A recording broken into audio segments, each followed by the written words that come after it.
করছ কে দেখো দিন পাঁচ দিন মজা কর আনন্দ কর ফুর্তি কর পরিচয় লিনা চিনি লামলিম কোনো হ্যাঁ ঠিক আছে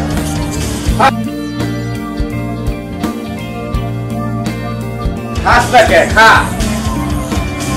ঠিক আছে ট্যাক্স হাই 50,000 50,000 500 ধরে আড়াই কোটি ওর 16 কোটি আর আমার 16 কোটি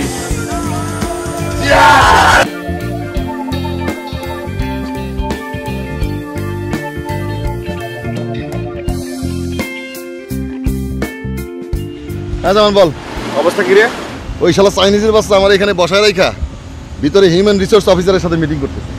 আমার অবস্থা আরো খারাপ ফুটপাতে খাড়া করে রেখে গেছে এই হালারা যে পার হেড কত করে নিবে লাগছে বুঝছো এই জিনিসটা জানা খুবই দরকার আছে কিছুই করার নাই দোস্ত এই মালয়েশিয়ায় আউটসোর্সিং কোম্পানি আছে 200-এর উপরে সবাই কাগজপত্রের জন্য পাগলা হয়ে গেছে এগুলি দেখা ওই শালা হিউম্যান রিসোর্স অফিসারও পাগলা হয়ে গেছে যে বেশি টাকা দিব সে কাগজপত্র পাইবো আউটসোর্সিং কোম্পানিগুলো যদি বেশি ঘুষ দিয়ে কাগজগুলো নেয় বুঝছো তাহলে আমাকে অবস্থা কি হবে চিন্তা কর আমাকেও তো বেশি টাকাতে কিনা লাগবো নাকি আরে বেটা কাগজ হাতে পায় আউটসোর্সিং কোম্পানিগুলি আমার আর তোর মতো যেসব হাজার হাজার দালাল আছে তাদের সাথে কথা বলবে এর মধ্যে যে বেশি টাকা দেবে সেই কাজটা পাবে ফোন তারা যা দাবি করবো তখন তাই দিয়ে লাগবো আমাকে তখন তার আমাকে কোনো পথ থাকবো না তা তো দিতেই হবে এ নিয়ে চিন্তা করার কিছু নাই আরে বেটা কাগজ পাওয়া নিয়ে কথা এই কাগজ যদি আমরা 40,000 টাকা করে নেই তাহলে ঢাকার পার্টির কাছে দেবো 1 লাখ টাকা আর যদি 50,000 টাকা করে নেই তাহলে ঢাকার পার্টির কাছে বেচবো 1,10,000 টাকা তাহলে মনে রাখবি প্রতি কাগজে আমরা 60,000 টাকা লাভ করব কত টাকা দিয়ে কিনলাম সেটা কোনো ব্যাপার না ঢাকায় বুঝছো লুৎফর আর হারুন ভাই যদি শুনে এই দামের কথা গড়াগড়ি বেড়েছে কি করবো কিছুই করার নাই এই লুৎফর আর হারুনের মতো কত কিছু লাইনে দাঁড়ায় আছে আমার শালার তো কোনো খবরই নাই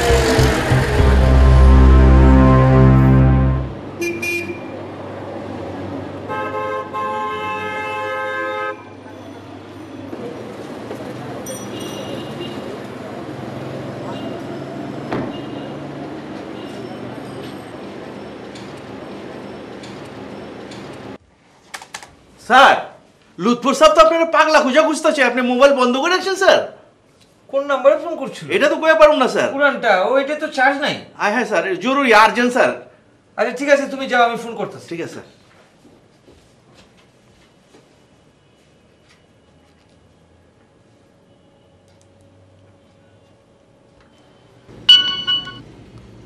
হ্যালো আসসালামু আলাইকুম ওয়ালাইকুম সালাম লুৎফর ভাই আমি হারুন আরে হারুন ভাই কি খবর আরে আমি আপনার তো ফোন দিছিলাম ও ওইটা ওই আপনি বোধহয় আমার পুরান নাম্বারে ফোন করছিলেন ওই সেটে চার্জ ছিল না এইটা দিয়ে এখন আপনার আমি ফোন করলাম আর কি তো আমি তো আইসাই শুনছি শুনে তো ধন্য হয়ে গেলাম আপনার মতো এত বড় লোক একজন ব্যবসায়ী আমার মতো একটা ক্ষুদ্র ব্যবসায়ীরে ফোন করছেন আরে মস্করা করেন হারুন ভাই না আচ্ছা আপনি কোন আল্লাহ দিন দিছে করেন করেন এক সিটি মালয়েশিয়া লোক পাঠাইতেছেন কি যে বলেন লুৎফর ভাই মালয়েশিয়ায় এক চিঠি আমি লোক পাঠাই দিছি না আরে মালয়েশিয়া যার কাছেই ফোন দেয় সবার মুখে একটাই নাম হারুনুর রশিদ আরে ভাই হারুন ভাই এই এত টাকা আমার সাথে কি করবেন শোনেন লুৎফর ভাই ব্যবসা আমগোলে গানা বুঝছেন ব্যবসা আমিও করতে পারবো না আপনিও করতে পারবেন না ব্যবসা ওরাই করতে পারবো যারা মানুষের বুকে পাড়া দিয়ে টাকা তুলতে পারবো আরে হারুন ভাই এই চশম খোর যেন আম করে আল্লাহ না বানায় এই সেটা আমরা হইতেও তো পারবো না আপনি পারবেন আমি পারবো না যারা হইতে চায় হইতে দেন আরে একটা পয়সা হারাম আল্লাহ যেন আমা করে না খাওয়ায় কিন্তু হালাল খাওয়ানোরও তো কোনো উপায় দেখতেছি না লুৎফর সাব্বিরের সাথে কথা হইলো জামানের সাথে কথা হইলো ওরা যে অ্যামাউন্ট কইতেছে আমার তো মনে হইতেছে ওরা সিন্ডিকেট করে ব্যবসা করা শুরু করছে আরে সেই জন্যই তো আমি আপনাকে ফোন করছি আর ভাই শুনেন ওরা যদি সিন্ডিকেট করতে পারে তাহলে আমরা কেন পারবো না হ্যাঁ আমরা সবাই মিলে একজোট হব এবং একটা রেট ধরে দিব এবং সেই রেটে আমরা মালয়েশিয়ার লোক পাঠাবো আর ওই রেটে যদি তারা নিতে চায় নিবে কিন্তু লুৎফর ভাই আপনি কি মনে করেন আপনার আমার কথা কেউ শুনবো আপনার কি মনে হয় না যে তলে তলে আমগো কিছু লোক গিয়ে অগলগে মিলে আমগো বিপদে ফেলাইব আরে ভাই সবাই কি আপনার আমার মতো ভালো মানুষ নাকি এখানে সব হচ্ছে খাইস্টা বুঝছেন মানুষের বুকে পাড়া দিয়ে এরা টাকা আদায় করে কোন সময় যে কিভাবে আপনারা আমার বিপদে ফেলাই দিব ওরা তো চাই না যাইব যে আমরাও একটা সিন্ডিকেট করছি তখন আমরা বিপদে পড়ে যাবো না ভাই শুনেন এই যে ব্যবসার 70-80 ভাগ টাকা এই যে বিদেশে বই আরাম এসে নিয়ে যায় এটা হইতে দেবো না খালি আপনি কোন আপনি আমার সাথে আছেন কিনা, আর বাকিটা সব হারাম দাদা আমি দেখতেছি। বস, এই লাইনে আপনি আমার বস, আপনার পিছে পিছে আমি আছি। আর কোন কি আপনি এটা কোনো কথা কইলেন? আমি আপনার লগে থাকুন না তো কার লগে থাকুন কোন?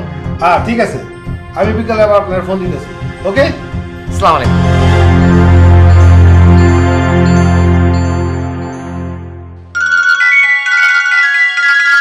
হ্যাঁ লুৎফর ভাই বলেন।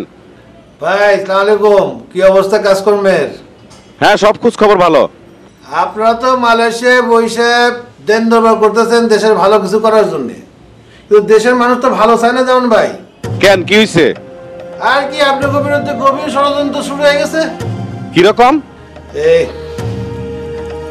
কিভাবে কই কথাটা, জান ভাই আমি যে আপনার এই কথাটা কইছি এটা কোনোভাবে কিন্তু আউট করা যাবে না। আচ্ছা এত মুসরামুসরি করেন কে? কি কইবেন কোন? একটু আগে হারুন সাহেব আমার ফোন দিছিল, তো যা বুঝলাম কথাবার্তায় সে বোধহয় বাংলাদেশের সব এজেন্সির মালিকগুলো নিয়ে একটা দল পাকানোর চেষ্টা করতেছে। আর আপনারা সাব্বির ভাইয়ের নামে তো যা তা বলে বেড়াচ্ছে, আবার ওই হারামখোর শব্দটাও বলতে ছাড়ে নাই।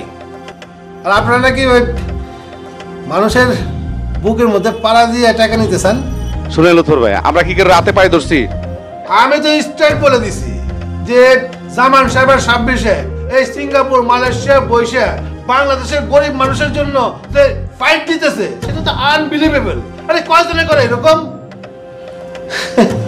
এই কথা শুনে না তো মনে হইলো হারুন সাহেব ফোনটা বন্ধ করে দিল। শোনেন সাব্বির ভাই, আপনার একটা জরুরি বিষয়ে খবর দেওয়ার জন্য ফোন করছি, কিন্তু একটাই রিকোয়েস্ট, আমি যে আপনার এই কথাটা কইতেছি এটা কিন্তু আপনি কাউরে কইবেন না, ঠিক আছে? বিষয়টা খুবই সিরিয়াস। বলবো না বল। আরে দূর, এর আগেও তো আপনার অনেক কথা কইছি, আপনি মানুষের খালি কইয়া দেন। আচ্ছা ঠিক আছে কইতেছি, এবারও যদি আপনি কইয়া দেন আমার কিছু আসে যায় না, কারণ এটা আমি আপনার স্বার্থের জন্যই আপনার এই খবরটা দিতেছি। কিরকম? আরে লুৎফুর সাহেব তো এখানে আপনাদের বিরুদ্ধে নানান কথা কইয়া বেড়াইতেছে। লুৎফুর সাহেব তো সব ট্রাভেল এজেন্সিতে ফোন কইরা কইতেছে মালয়েশিয়াতে জামান আর সাব্বির সিন্ডিকেট কইরা আমাদের বিরুদ্ধে ষড়যন্ত্র করতেছে। উনি আমাদেরকে ফোন কইরা এটাও বলতেছে আসেন এখন আমরাও একটা সিন্ডিকেট করি এই জামান আর সাব্বিরের বিরুদ্ধে, বুঝছেন? ওই লুৎফরের সাথে আর কে কে আছে বলেন তো? এক শালারও আমি কোনো ব্যবসা দেবো না। আপনি চিন্তা করেন না, আমি খবর নিতে লোক পাঠাইছি কে আছে। খবরটা আসলেই আমি আবার আপনার ফোন ব্যাক করতেছি। পাঠান। আচ্ছা ভাই, ব্যবসাপাতির খবর কি একটু বলেন না? আর খুব ভালো অবস্থায় আছি। আপনার অবস্থা কি সেটা বলেন। আরে ভাই আমি তো রেডি হয়ে আছি, সারা বাংলাদেশ জানে আপনারা লোক নেবেন। এখন শুধু আপনারা একটা গ্রিন সিগন্যাল দেন আর আমারে জানান পার হেড কত টাকা কালেকশন করতে হবে, আমি লগে লগে কালেকশন করা শুরু করে দেবো। লোকজন আমারে পাগল বানায় ফেলাইছে, খালি একটা আপনার গ্রিন সিগন্যালের অপেক্ষায় আছে যে কবে ডাকটা আসবে।